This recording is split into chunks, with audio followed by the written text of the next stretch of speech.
Okay, so what I'm here to talk about today is if video games create culture or culture creates the video game. In the field of social informatics, it covers two basic principles in the way technology is driven. The first is technological determinism. This states that the technology is the sole variable in social changes.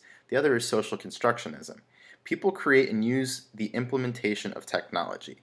The word game is vague in meaning, but there is a general understanding that games have narratives or an artistic approach which gives emphasis that there is an underlying factor of culture in the development of gaming. In culture, playing video games has an important role. I can think of three reasons off the top of my head why. One is that games affect our moods. Two, games are communication media that spread ideas as well. Three, games may affect the outside world. This means that culture creation is an iterative process. I'm a firm believer that video games are created based on the foundations of culture, but games also add to culture as well. Canadian media theorist Mick Lewin once said, "Games are tied to culture, and games relieve stress." He had three main points. The three are that games reveal a society's main core values. Two, technologies are an extension of the animal organism.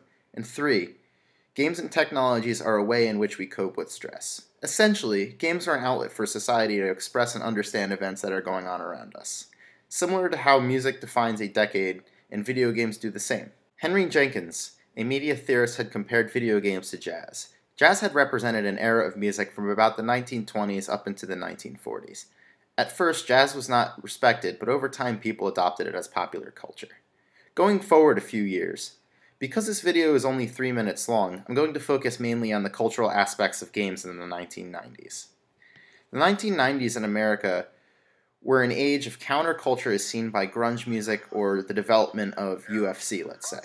Naturally, since violence was against the norm, more games incorporated violence into their gameplay. The 1990s had a lot of games that focused on shooter arcades and fighter games. The best example of this would probably be something like Mortal Kombat. Round two, fight!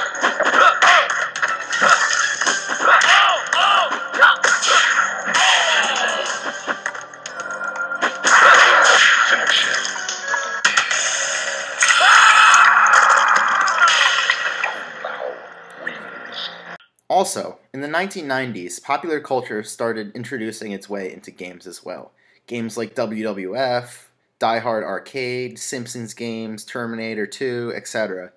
Even though the games are created based on previous culture, it does not mean that games can't also expand cultures as well. What I mean by this is that games have also had movies made after them. Since I mentioned Mortal Kombat, here's a clip of the movie that they made.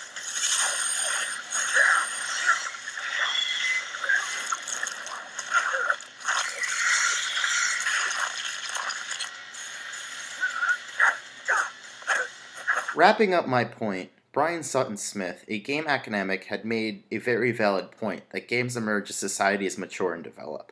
Without culture, there would be no foundations for games to be based upon. Games are an art form, and like art, their inspirations come from events that go on around us. So this is the end of my talk. I hope you enjoyed what you heard and maybe you learned something. Thanks for watching.